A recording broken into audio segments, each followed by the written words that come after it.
Hello everyone and a very warm welcome to another lesson. In this lesson, we're going to do an IELTS listening test part 3 questions 21 to 30. Please note that the answers are in my pinned comment. Are you ready to begin the test? I wish you all the best. Now, let's begin the test. Hi.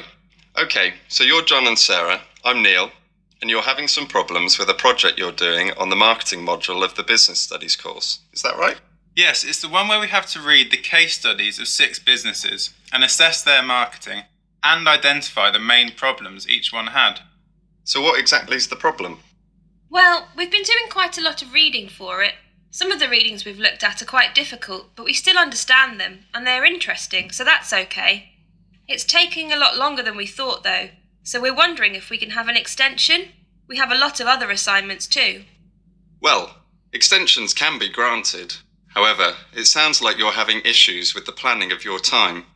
Neither of you are sick or have had an accident, which are the only reasons that extensions are usually granted. The university's scheduling of deadline dates is organised so you can complete things on time. Okay, we understand. We thought that would probably be the case. Well, let's see how you're doing with it. So you were given readings on 6 different companies. You needed to examine the main weaknesses of each company with regard to their marketing strategy. What did you find out about each company?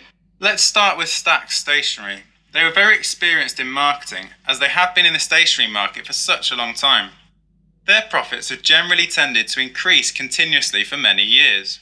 However, they had issues with their staff because they felt that too much money was being spent on marketing, but their wages did not increase for such a long time. Princeton Windows were quite successful initially as their marketing led to an increase in sales of 50%.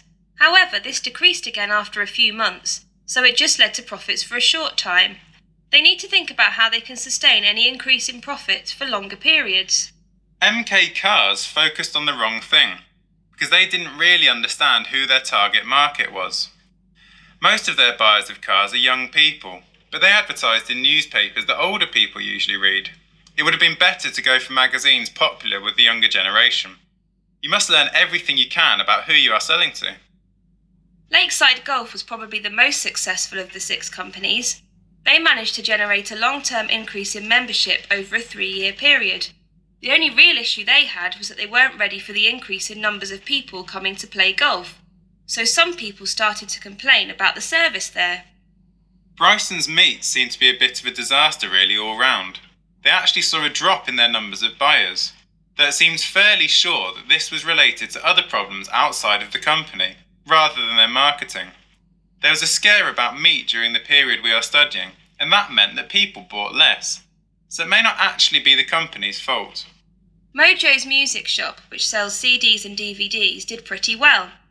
Their sales have been continuously increasing, and this is very good as they are in a very difficult market. A lot of people aren't buying music from shops anymore as they download it instead. So to keep going in that situation shows that they had a very successful marketing campaign. They will have to work hard on this though, due to the number of websites online providing the same service.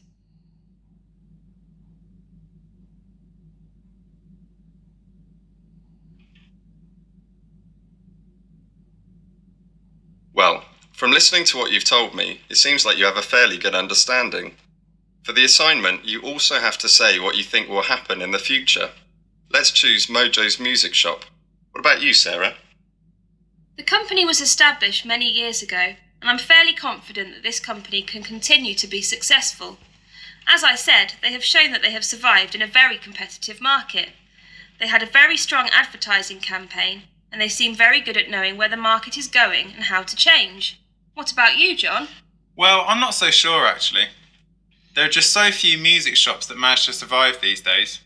I do agree that they have been very innovative, but too many people want to buy things online, as it is so much easier and usually cheaper.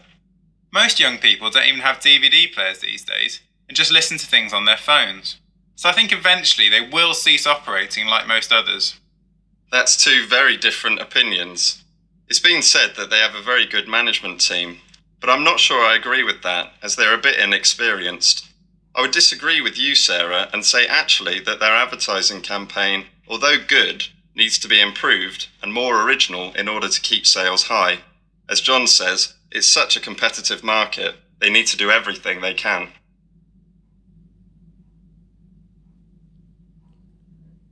You now have 30 seconds to check your answers.